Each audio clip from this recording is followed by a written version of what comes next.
નાના નાના પણ કામના છે આ રસોઈના ટિપ્સ. નંબર 1.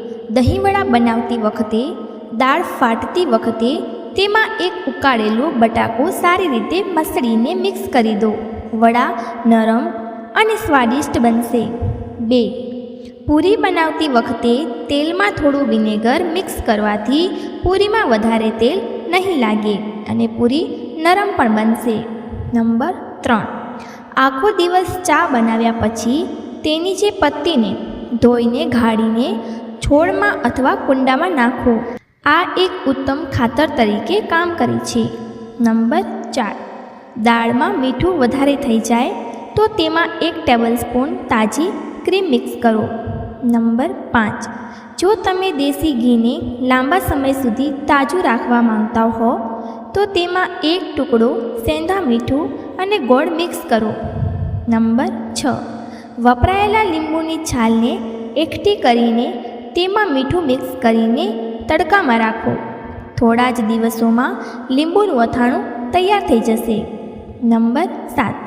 જો તમે દહીંવાળી ગ્રેવીની શાકભાજી બનાવી રહ્યા છો તો તેને મધ્યમ આંચ પર રાંધો અને તેમાં ઉકાળો આવ્યા પછી મીઠું નાખો. આનાથી દહીં ફાટશે નહીં અને શાકભાજી પણ સ્વાદિષ્ટ બનશે. નંબર 8. જો કંઈ પણ મીઠું બનાવી રહ્યા છો તો બનાવતી વખતે તેમાં ચપટી મીઠું નાખો. આનાથી વ્યંજનની મીઠાશ વધુ નિખરશે. નંબર 9. રસોડાની ટાઇલ્સ જો પીળી થવા લાગે તો મીઠું અને તારપીનના તેલથી સાફ કરો. નંબર 10. જો સિંક જામ થઈ ગયું હોય તો સિંકના છિદ્રમાં મીઠું અને સોડા નાખો. થોડીવાર પછી સર્ફ પાવડર નાખીને ઉપરથી તેજ ધાર સાથે ગરમ પાણી નાખો. સિંક સાફ થઈ જશે. નંબર 11. ફ્રીજમાંથી આવતી દુર્ગંધને દૂર કરવા માટે બેકિંગ સોડાનો ઉપયોગ કરો. દુર્ગંધ દૂર થઈ જશે. નંબર 12. દાળ બનાવતી વખતે પ્રેશર કુકરના ઢાંકણમાંથી વારંવાર પાણી નીકળે છે અને આસપાસ બધું ગંદુ થઈ જાય છે. તો આ ટ્રીક તમારા માટે ખૂબ કામની આવશે. પ્રેશર કુકરમાં દાળને ઉકાળવા માટે રાખતી વખતે તેમાં 1 સ્ટીલનો નાનો કટોરો નાખો. આમ કરવાથી દાળ ઉભરાશે નહીં અને કુકરની સીટીમાંથી માત્ર વરાળ જ નીકળશે. નંબર 13. જો ચણા પલાળવાનું ભૂલી ગયા છો તો આ કામ કરો.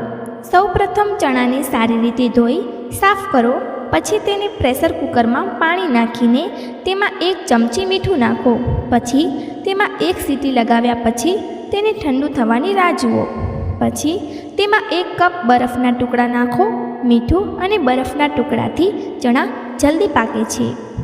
ત્યારબાદ ફરીથી કુકરમાં સીટી લગાવો અને પછી ગેસ ધીમો કરીને 5 થી 7 મિનિટ સુધી રાંધો. આ ટ્રીક અપનાવવાથી તમારું કામ સરળતાથી થઈ જશે. નંબર 14. જો તમારા રસોડામાં કીડી અને વંદા રહેતા હોય તો તેનું કારણ સફાઈનો અભાવ હોઈ શકે. આ વાતનું હંમેશા ધ્યાન રાખો કે કોઈ પણ ફળ અથવા શાકભાજીને કાપ્યા પછી સ્લેબને ભીના કપડાથી સાફ કરો. નંબર 15. ખાસ કરીને ગરમીની ઋતુમાં ખાંડમાં કીડી પડવાની સમસ્યા લગભગ દરેક રસોડાની હોય છે. આ સમસ્યાથી છુટકારો મેળવવા માટે તમે ખાંડના ડબ્બામાં 2 થી 4 લવિંગ નાખી શકો છો, જેનાથી ખાંડમાં કીડી નહીં પડે. નંબર 16. મરચાંને બગડતા બચાવવા માટે તમે તેમાં થોડી હિંગ રાખી શકો છો. આમ કરવાથી મરચાં લાંબા સમય સુધી સારી રીતે ચાલશે. વળી લીલા મરચાંની દીટડી તોડીને ફ્રીજમાં રાખવાથી મરચાં જલ્દી બગડતા નથી. નંબર 17. જો રાત્રે ચણા પલાળવાનું ભૂલી ગયા છો તો કુકરમાં ચણા સાથે કાચા પપૈયાના ટુકડા મિક્સ કરી દો. ચણા પણ સરળતાથી પાકી જશે અને શાકભાજી પણ સ્વાદિષ્ટ બનશે. નંબર 18. લીલા મરચાંને લાંબા સમય સુધી તાજા રાખવા માટે તેની દીટડી તોડીને ફ્રીજમાં રાખી દો. લીલા મરચાં વધુ સમય સુધી તાજા રહેશે. નંબર 19. કાજુમાં કીડા લાગતા અટકાવવા માટે કાજુને એરટાઇટ ડબ્બામાં 4 થી 5 લવિંગ નાખી રાખો. કાજુમાં કીડા નહીં લાગે. નંબર 20. ડુંગળી તળતી વખતે થોડી ખાંડ નાખવાથી ડુંગળી જલ્દી બ્રાઉન થઈ જશે. 21. લોટમાં 1 નાની ચમચી ખાંડ નાખીને લોટ લગાવવાથી પૂરી ફૂલેલી બનશે. 22. નૂડલ્સને ઉકાળતી વખતે ઉકળતા પાણીમાં થોડું મીઠું અને તેલ નાખો અને કાઢ્યા પછી તેને ઠંડા પાણીથી ધોઈ લો. નૂડલ્સ એકબીજા સાથે ચોંટશે નહીં. 23. લીલા વટાણાને વધુ દિવસો સુધી તાજા રાખવા માટે તેમને છોલીને જીપલોક બેગમાં મૂકીને ફ્રીઝરમાં રાખો. 24. સ્વાદિષ્ટ કઢીનો આનંદ માણવા માંગો છો તો તેને ઉકાળો આવવા સુધી સતત હલાવતા રહો. ધ્યાન રાખો કે ઉકાળો પડવો ન જોઈએ. ઉકાળો આવ્યા પછી ધીમા તાપે રાંધો. 25. જો તમે કિસમિસને 2-3 મહિના સુધી સુરક્ષિત રાખવા માંગો છો તો તેને કોઈ એરટાઇટ ડબ્બામાં મૂકીને ફ્રીજમાં રાખો. જ્યારે પણ ખીર, હલવા કે મીઠી વાનગીમાં નાખવી હોય ત્યારે નાખતા પહેલાં 15 મિનિટ હૂંફાળા પાણીમાં પલાળી રાખો. પછી સાફ કપડાથી લૂછી 10 મિનિટ સુધી સુકાવા દો. 27. સૂજીનો હલવો બનાવતી વખતે તેમાં થોડું બેસન મિક્સ કરીને શેકી લો. બેસનથી સૂજીના હલવાનો રંગ અને સ્વાદ બંને વધી જાય છે. 28. કુરકુરી અને ક્રિસ્પી ભીંડી બનાવવા માટે શાક બનાવતી વખતે ભીંડીમાં 2-3 ટીપા લીંબુનો રસ મેળવો. બધી ચીકાશ 2 મિનિટમાં દૂર થઈ જશે. 29. કોઈપણ ભરેલું શાક બનાવતી વખતે મસાલામાં મગફળીનો પાવડર પીસીને ભરો. ખાસ કરીને સ્ટફ ભીંડી બનાવતી વખતે શાકનો સ્વાદ વધુ વધી જશે. 30. શાકની ગ્રેવી બનાવતી વખતે જો તેમાં ખટાશ વધારે થઈ ગઈ હોય તો ખટાશને ઓછી કરવા માટે 1 ટીસ્પૂન ખાંડ મેળવો. 31. ફૂલગોબીનું શાક બનાવતા પહેલાં જો તેને તળવું હોય તો તેલમાં 1-2 ટીપા વ્હાઇટ વિનેગર નાખીને તળો. શાકનો સ્વાદ વધી જશે. 32. ઘરમાં દહીં જમાવવા માટે જામણ નથી તો હૂંફાળા દૂધમાં 1 લીલી મરચી નાખીને દૂધને ઢાંકીને 3-4 કલાક માટે રાખી દો. તે આરામથી જામી જશે. 33. સાબુત મસાલાઓને કારણે જો શાકની તીખાશ વધી ગઈ હોય તો તેને ઓછી કરવા માટે ફ્રેશ ક્રીમ, દહીં અને તાજી મલાઈને ફેંટીને નાખો. શાકની તીખાશ ઓછી થઈ જશે. 34.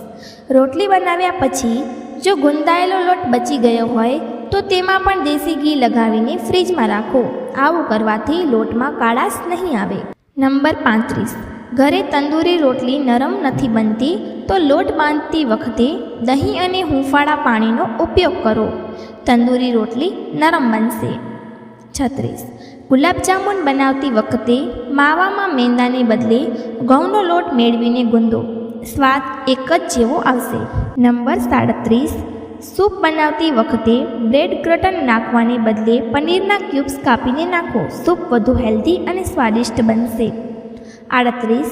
સૂકા શાકનો સ્વાદ વધારવા માટે તેમાં દળદાર પીસેલી મગફળીનો પાવડર મેળવો. સૂકું શાક સ્વાદિષ્ટ બને છે. 39. તેજ આંચ પર શાક બનાવતી વખતે અક્ષર નીચે લાગી જાય છે. આવા સમયે શાકમાં 1 ટેબલસ્પૂન દહીં મેળવો. દહીં મેળવવાથી શાકમાં બળિયાનો સ્વાદ નહીં આવે. 40. ખીર માટે જો બદામ પલાળવાનું ભૂલી ગયા હોય તો 1 કપ ગરમ પાણીમાં બદામને 30 મિનિટ સુધી પલાળીને રાખો. છાલ સહેલાઈથી નીકળી જશે. 41.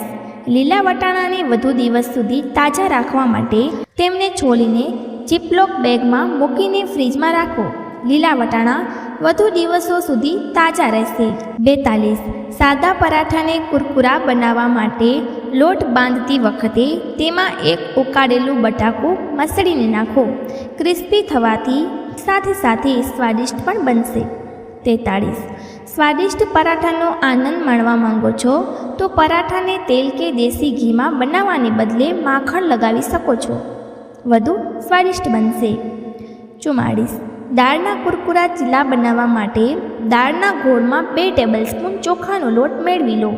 ચીલા કુરકુરા તો બનશે, સ્વાદિષ્ટ પણ લાગશે. 45. રાજમા કે અડદની દાળ બનાવવા માટે પાણીને ઉકાળતી વખતે મીઠું ન નાખો, જલ્દી પાકે છે. મીઠું દાળ ગાળ્યા પછી જ નાખો. 46. ચાની પત્તીથી ચમકાવો કેટલાક કાચના વાસણો. પાણીના ડાઘ ઘણા વધારે લાગે છે. આને જેટલી વાર ધોઈએ છીએ તે છતાં પણ તે ગંદા જ દેખાય છે. આવા કિસ્સામાં તમે ચાની પત્તીના પાણીથી તેને ચમકાવી શકો છો. એક પેનમાં 2 કપ પાણી ગરમ કરો અને બચેલી ચાની પત્તીને નાખી અને તેને એક ઉકાળો આવે ત્યાં સુધી ગરમ કરો. પછી પાણીને ગાળીને એક વાસણમાં કાઢી લો. તેમાં થોડું ડીશ સોપ નાખો અને તમારા કાચના વાસણને ધોઈ લો. તમે જોશો કે તમારા વાસણો એકદમ ચમકી ઉઠ્યા છે. તો મિત્રો, આજે બસ આટલું જ. તો મિત્રો, આજની માહિતી તમને કેવી લાગી કોમેન્ટ કરીને અમને જરૂરથી જણાવજો. વિડીયોને લાઇક કરવાનું ભૂલશો નહીં. આવા જ વિડીયો જોવા માટે અમારા ચેનલને સબસ્ક્રાઈબ જરૂરથી કરો અને બેલ આઇકનને જરૂરથી પ્રેસ કરો, જેથી જ્યારે પણ હું નવા વિડીયો મૂકું ત્યારે સૌથી પહેલાં નોટિફિકેશન તમને મળે. આભાર.